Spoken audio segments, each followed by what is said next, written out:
Assalamu alaikum everybody. I, Shumaila Shakil, standing in front of you, welcome you all here in NLCC. I'm one of the faculty member here who will be dealing with English language. So, welcome you all.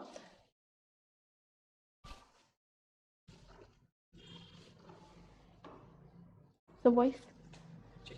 Okay. All the live learners, please let me know if my voice is okay. I can see you. Okay, so NLCC coaching में class 1 से लेके class 12 तक all classes are being run. So you guys can join as quickly as possible. Specifically for law, you can join NLCC. So in the previous class we were dealing with sentence, right? I hope आप लोग को एक general idea मिल गया होगा कि what sentence is. Now let's continue.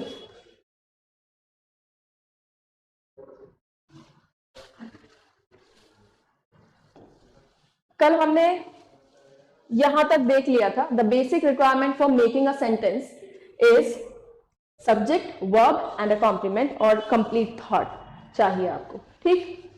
So second thing क्या रहेगी? अब एक चीज आप एनालाइज कीजिए कि सेंटेंस बनाने के लिए आपको किस चीज की जरूरत पड़ी, सब्जेक्ट और वर्ब की। तो सब्जेक्ट की जगह पर तो बहुत सारी चीजें हैं अभी जो आ सकती हैं। फिलहाल हम काम करते हैं वर्ब पर, ओके। वर्ब पे भी वैसे वर्ब की डिटेल भी अच्छी खासी है, नो डाउट, लेकिन सब्जेक्ट उससे ज्यादा कॉम्प्रिहेंसिव है। तो एक पार्ट को कंप्लीट करते हैं, आगे फिर सब्जेक्ट वाले एरिया पर बाद में वर्क करेंगे। Let's move on.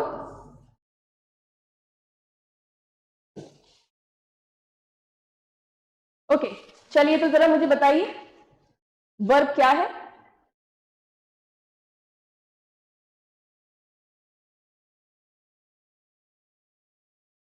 I hope अच्छा खासा पॉज मिल गया है, आप उसमें सोच सकते हैं। वर्ब यही चल रहा है दिमाग में, action words. A verb is a word which describes the action in a sentence और द डूइंग वर्ब, है ना। इससे हटकर कुछ और है?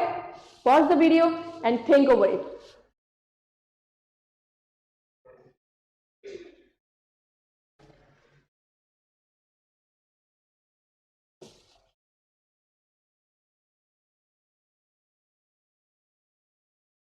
आपके सामने एक सवाल है, does a verb only tell about an action? सिर्फ एक्शन बताती है क्या verb? Again pause the video and tell me the answer, okay. क्या वर्ब आपकी एक्शंस बताती है या सिर्फ एक्शंस बताती है? और अगर सिर्फ एक्शन नहीं बताती है तो फिर क्या क्या बताती है? Do share with me. So, in my opinion, a verb tells about an action. An action, state of being, possession. Action से क्या मतलब है? जैसे हमने कहा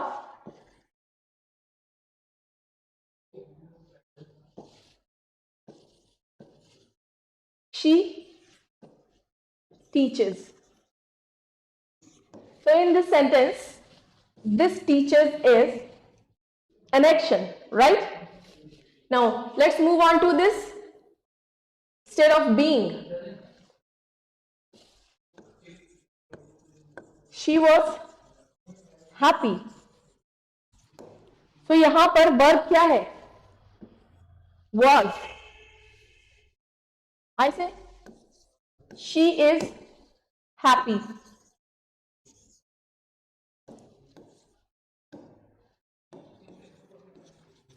She will be happy. तो यहां वर्ब क्या है? This is, will and be to, ये बी भी है। तो यहां क्या बता रही है आपकी वर्ब? स्टेट बता रही है, स्टेट, दशा, ओके। सिर्फ एक्शन नहीं बताती है वर्ब, और भी चीजें बताती है।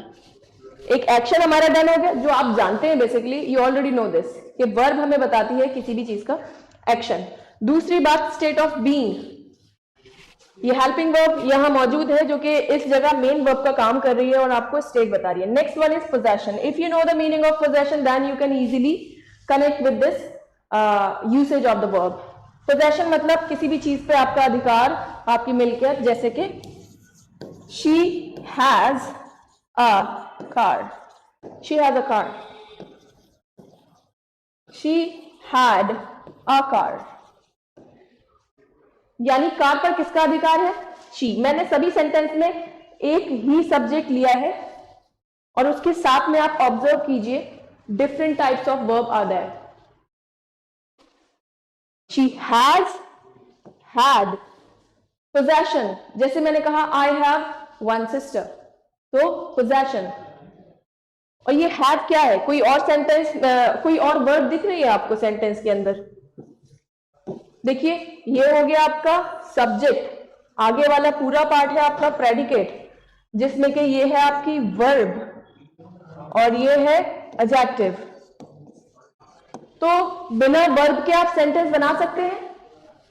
इन माय ओपिनियन नो, नहीं बना सकते आप सेंटेंस। बिना वर्ब के नहीं बना सकते। 1% सब्जेक्ट के बगैर तो सेंटेंस बन भी जाएगा, लेकिन वर्ब के बगैर सेंटेंस नहीं बनेगा। सब्जेक्ट के बगैर किस तरह से बन सकता है? जैसे मैंने कहा गो आउट ऑफ द क्लास, मैंने कहा गो आउट ऑफ द क्लास, तो गो क्या है? वर्ब है ना। मैंने किससे कहा ये go out of the class? Subject तो नहीं है यहां। तो in this situation no subject is there but you are getting the complete meaning, और इस तरह का सेंटेंस कहलाता है इंपेरेटिव सेंटेंस, जो हमने कल किया था। आई एम ऑर्डरिंग, ऑर्डर ही तो कर रही हूं मैं, go out of the class. Well, so हमने क्या कहा? एक्शन बता दिया, स्टेट भी बता दी, पोजेशन भी बता दिया। इस सेंटेंस को देखिए, शी हैज अ कार। कोई एरर लग रहा है इस सेंटेंस में? नो, क्योंकि कंप्लीट मीनिंग आपको नजर आ रहा है, उसके पास कार है। सेंटेंस बना, बिना वर्ब के तो नहीं बन सकता। तो ये वर्ब क्या है? पोजेशन बता रही है सेंटेंस की, ये वर्ब है, हेल्पिंग वर्ब नहीं है यहां पर, ये मेन वर्ब है। So let's move on. अब आपको आइडिया हो गया कि वर्ब क्या है। Be very attentive while understanding the concept of verb, because this verb is really very important. If you grasp the understanding of verb, then it can be helpful in many of the chapters, like tenses. Tense chapter is completely depend on this verb. Next one is voice. Voice is also dependent on this chapter, because voice is nothing but the passive form of the verb. An active form of the verb is this, tense. So, tense chapter is dependent upon verb. Voice dependent upon verb. Conditional sentences, question tag, narration. So these 5 chapter and अपने आप में ये verb 6 chapter. तो 6 chapter link कर रहे हैं इस एक चैप्टर से ही। तो please be attentive. Types of verb देख लेते हैं अब हम।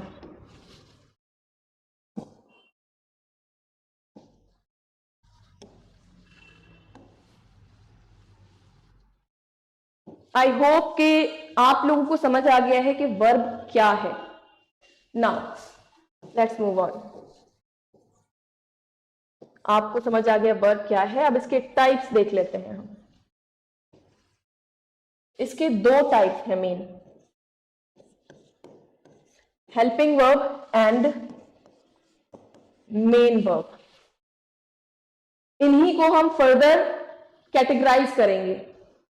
हेल्पिंग वर्ब में भी अब हम इसको कैटेगराइज कर देते हैं 2 कैटेगरीज में, primary helping verb and models. Okay, in primary helping verbs we have 3 main categories, that is be form, have and do. In be form we have is, am, are, was, were,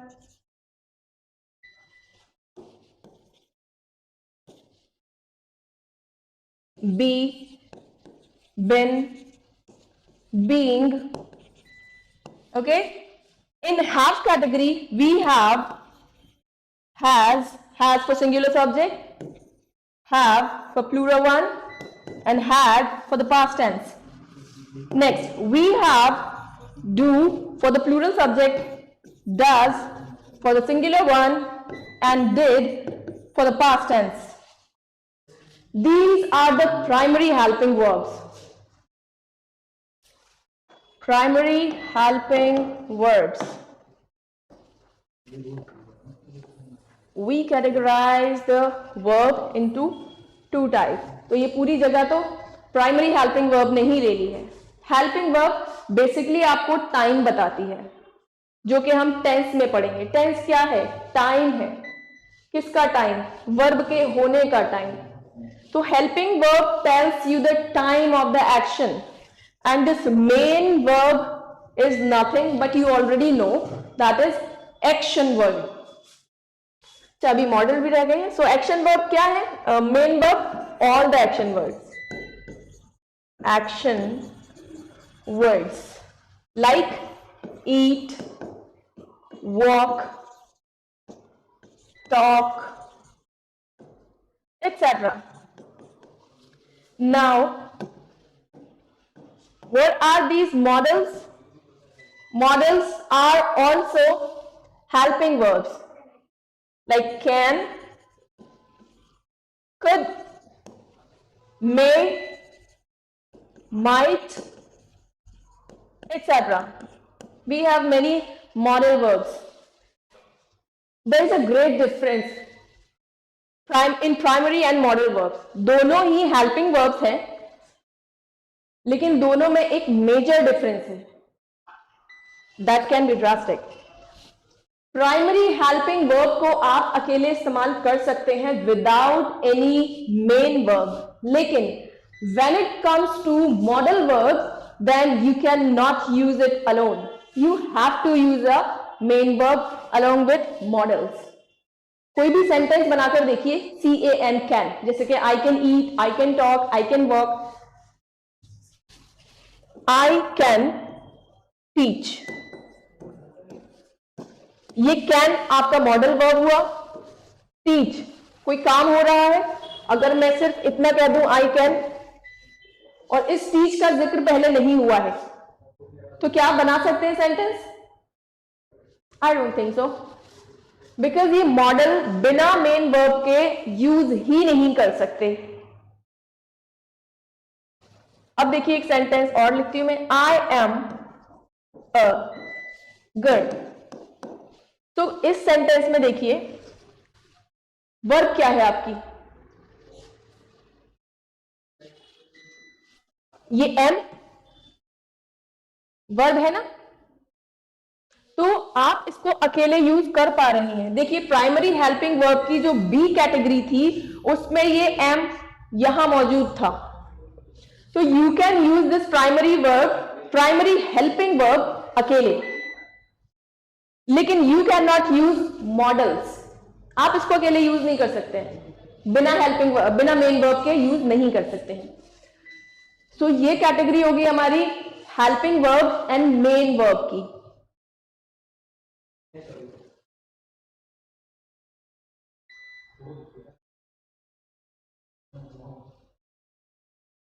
ठीक, let's move on now.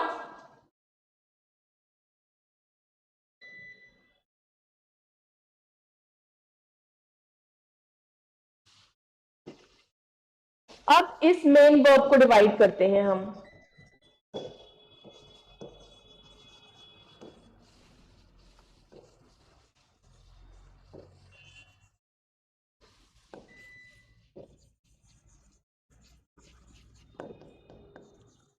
Transitive verb and intransitive verb.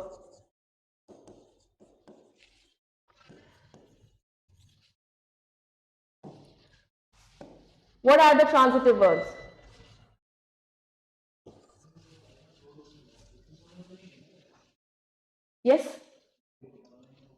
What are the transitive verb?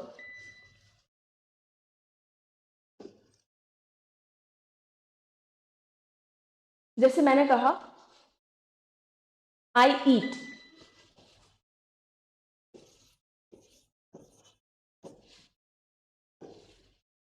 क्या मतलब है इस बात का? I eat, मैं खाती हूं।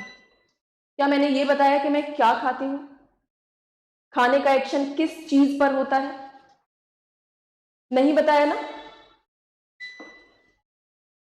तो अगर नहीं बताया है, इन दैट सिचुएशन ये हो जाएगा इंट्रांजिटिव। अगर मैंने आपको बता दिया कि मैं क्या खाती हूं, किस पे एक्शन होता है? आई ईट चपाती।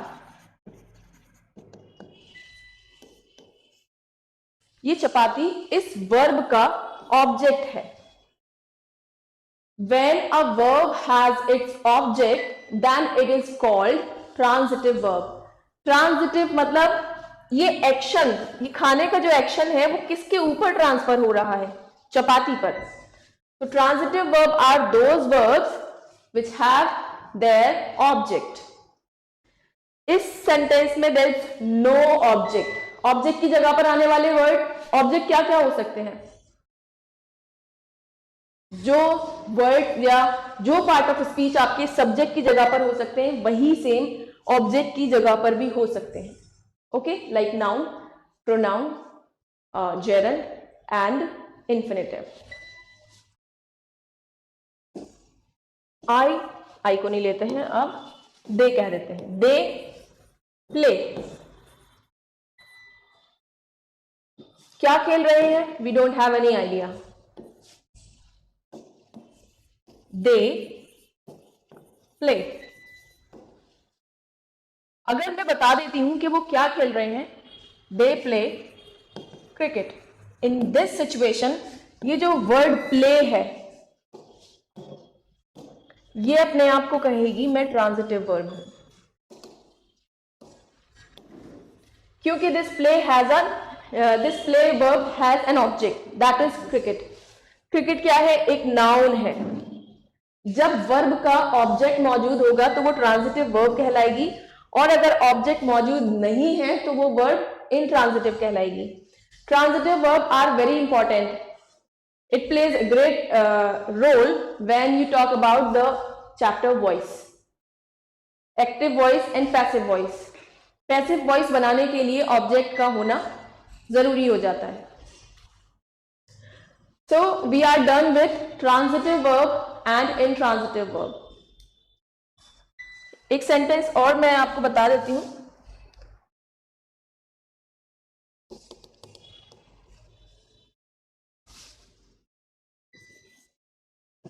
I completed. Again I'm writing the same sentence. I completed. क्या क्या कंप्लीट किया मैंने? अगर उस क्या का जवाब मैं दे देती हूं, I completed the work, ये द वर्क आपका ऑब्जेक्ट हुआ। It means this work completed, यहां पर ट्रांजिटिव वर्ब का रोल प्ले कर रही है। सेम वर्ब, क्योंकि इसके पास कोई ऑब्जेक्ट नहीं है जिसके ऊपर ये कंप्लीट होने का ये जो काम चल रहा है, तो उस सिचुएशन में आप इसको इंट्रांजिटिव वर्ब कहेंगे, because there is no object. I hope this concept is clear to you all. Now let's move on to the next type of verb, that is finite verb, and next one is non-finite verb.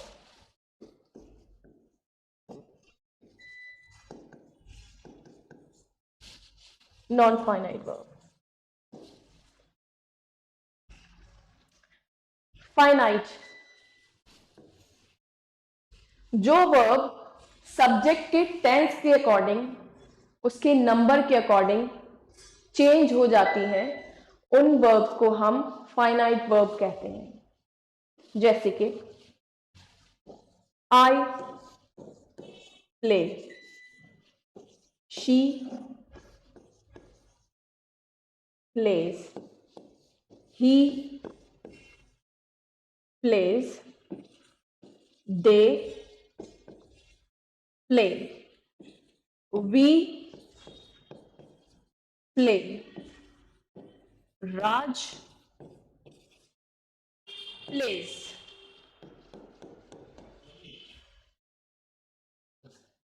क्या आपने इसमें verb जो हमारी है play, उसको observe कीजिए, कहां change हो रही है और कहां नहीं.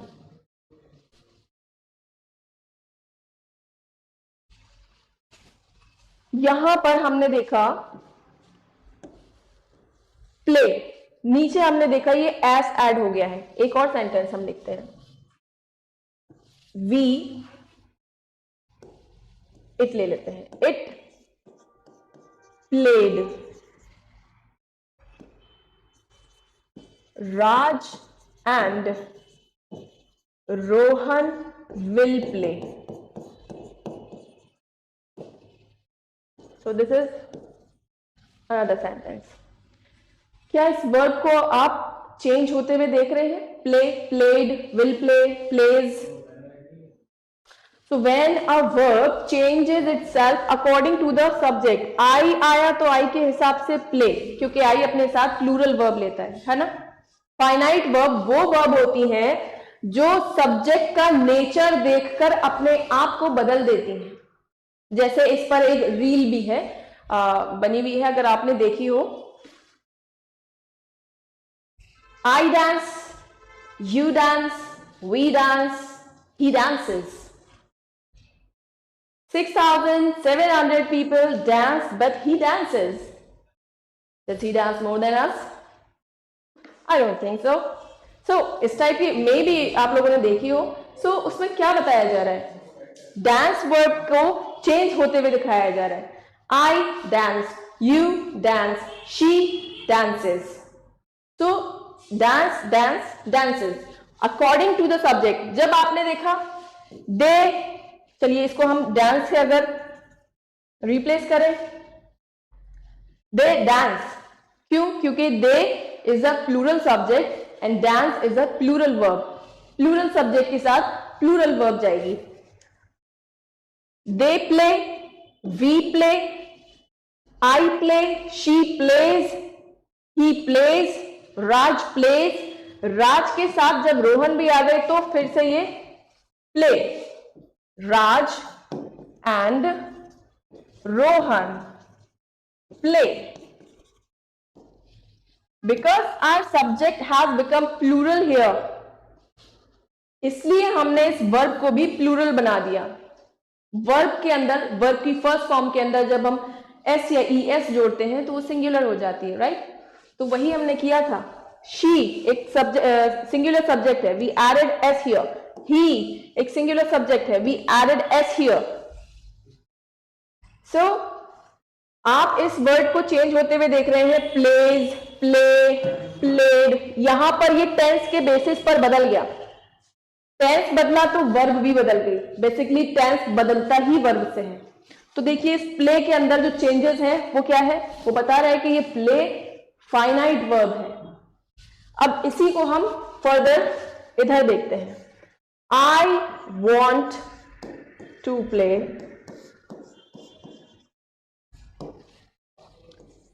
She wants to play. Next है he wants to play. अगला सेंटेंस क्या था हमारे पास? they want to play. Another one is we and Raj. We want to play. Raj wants to play. It wanted to play. And the last one is Raj and Rohan. Raj and Rohan.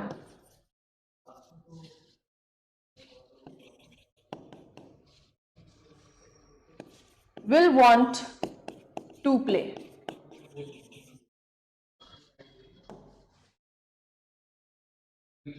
So did you observe, ये जो want verb है वो अपने आप को change कर रही है, लेकिन ये जो टू प्ले है सब में कॉमन है।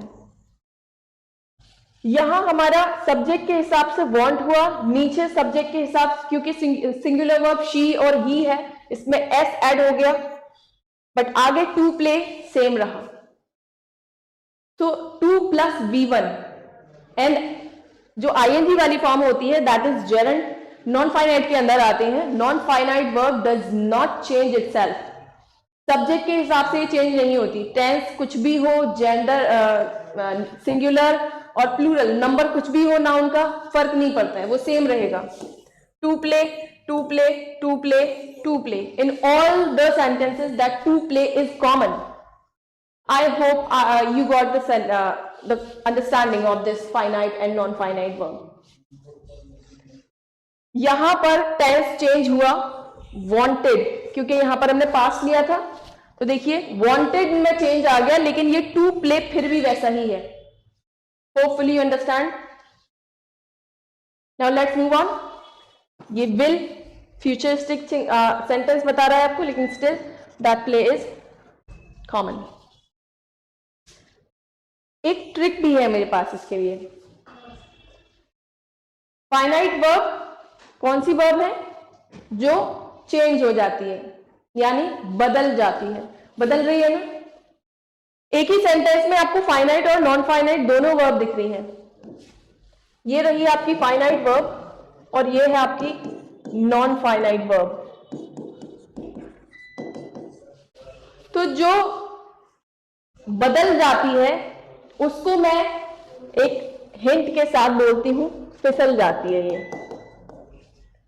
ये फिसल जाती है कैसे? ये सब्जेक्ट को देख के फिसल जाती है। अगर सब्जेक्ट सिंगुलर तो ये कहती है मुझे एस दे दीजिए, अगर सब्जेक्ट प्लूरल तो ये एस हटा देती है। ओके, तो जो बदल जाए वो फाइनाइट वर्ब और जो नहीं बदले वो है आपकी non finite verb. I hope कि आपको याद रहे। Now let's move on to